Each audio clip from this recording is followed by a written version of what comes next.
Que alegria darmos início a mais uma exposição da palavra. Hoje, a nossa atenção se volta para o Salmo 126. E sabe, precisamos lidar com total naturalidade com o fato de que esse texto é a palavra viva de Deus. Sendo assim, ele nos ensina continuamente a verdade e nos conduz pelo caminho da felicidade autêntica.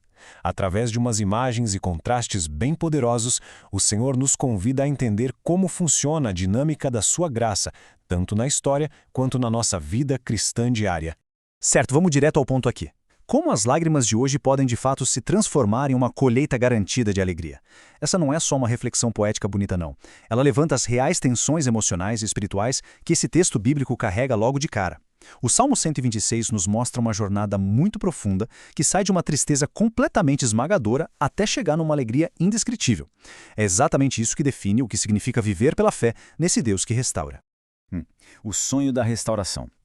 Para a gente compreender de verdade a profundidade desse texto, precisamos dar um passo atrás e olhar para o cenário dos judeus lá no período pós-exílio.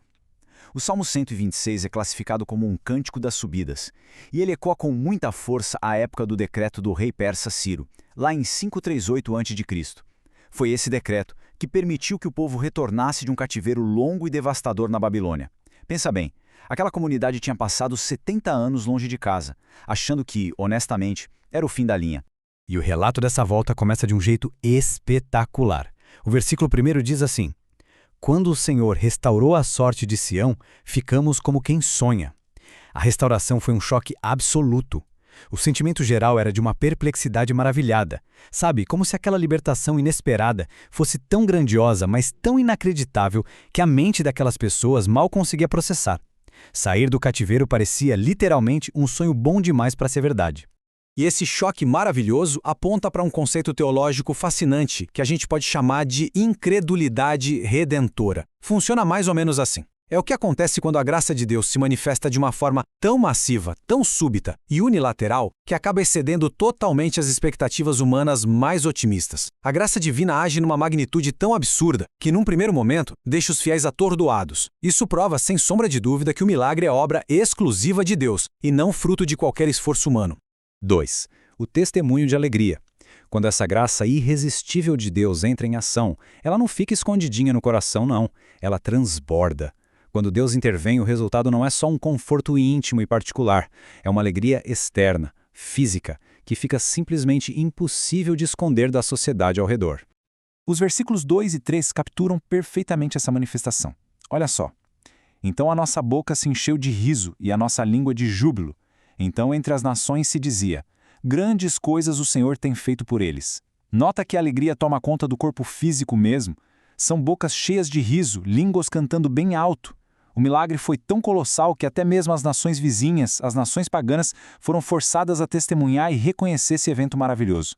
E isso ilustra brilhantemente a dimensão pública e internacional da obra de Deus. O mundo inteiro assistiu de queixo caído ao que o Senhor fez por Israel. Os gentios reconheceram, o Senhor fez grandes coisas por eles. Mas, logo em seguida, no versículo 3, a comunidade de fé pega essa declaração para si. Eles se apropriam pessoalmente do milagre e respondem com uma alegria imensa. Sim, grandes coisas o Senhor tem feito por nós, por isso estamos alegres. 3. Torrentes no Negueb. Agora, o Salmo faz uma mudança de tom notável.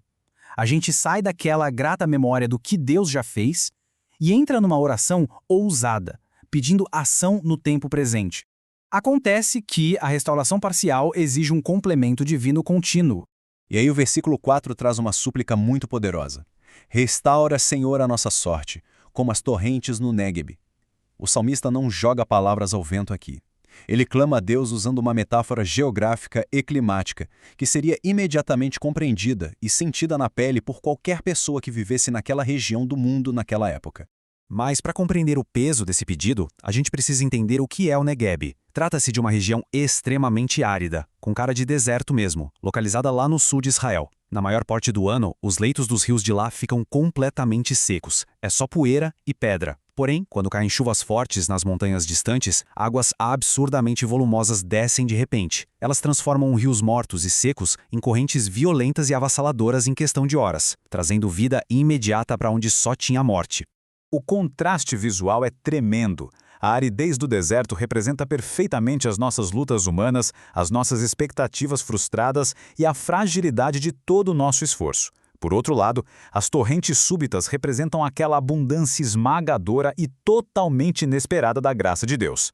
Então, a oração da igreja hoje, baseada na fidelidade que o Senhor já provou no passado, deve ser justamente pedir para que Deus mande uma torrente maciça e repentina de bênçãos sobre as áreas ressequidas e difíceis da vida.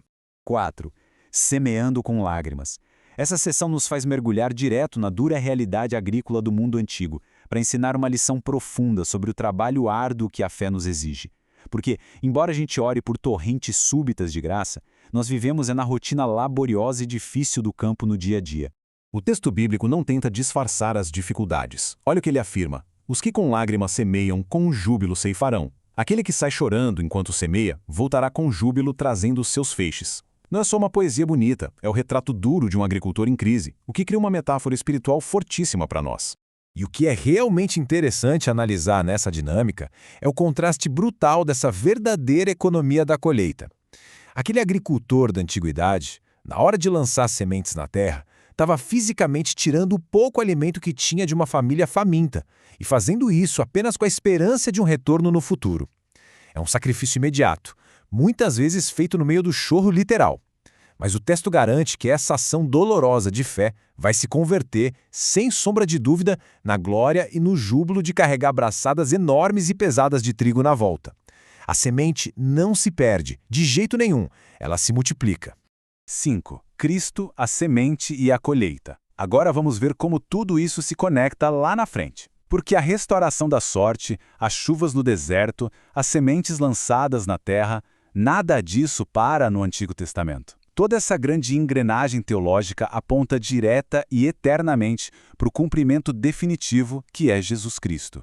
A metáfora agrícola encontra o seu clímax perfeito lá no Evangelho de João, no capítulo 12, versículo 24. O próprio Cristo explica que ele é o derradeiro grão de trigo. Para que houvesse de fato uma colheita real de resgatados, essa semente divina precisava cair na terra e morrer. A encarnação de Jesus e a cruz foram o supremo ato de plantio.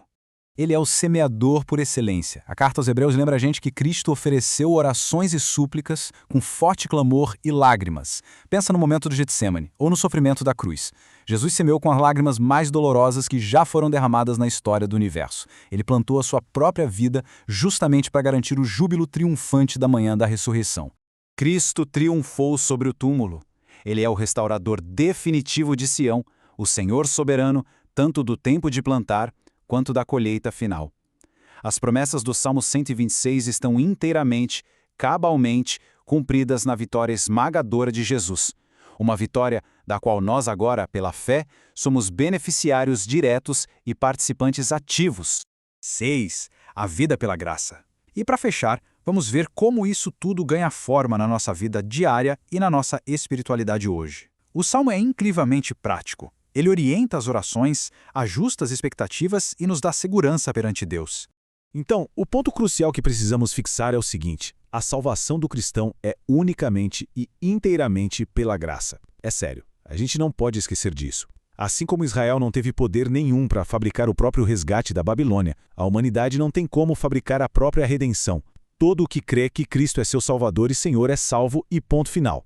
A graça é um dom absoluto de Deus, algo totalmente separado do nosso esforço humano que rompe na história mudando tudo para sempre. Tendo plena consciência dessa graça maravilhosa, a gente se depara com algumas aplicações práticas muito claras. Primeiro, precisa haver ousadia para orar por restaurações grandiosas naquelas situações mais áridas da vida. Ao mesmo tempo, é fundamental se afastar daquela ilusão perigosa de que ter fé significa não sofrer. O texto é claríssimo: semear dá muito trabalho e causa dor. As lágrimas são um custo completamente legítimo do discipulado.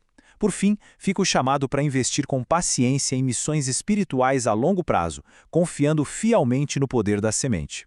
E assim chegamos ao final dessa nossa exposição contemplando a nossa realidade diária. Olhando agora para a rotina de cada dia, para as famílias e para o fundo do coração humano, onde há o chamado de Deus para continuar semeando com fé hoje. Mesmo sob lágrimas, mesmo quando a dor aperta, onde precisamos manter a confiança inabalável de que Ele vai garantir aquela colheita abundante de alegria. Fica essa provocação para pensarmos. Que a verdade viva desse texto sirva de inspiração para a gente manter as mãos firmes no arado e o foco, sempre, na inesgotável graça de Deus.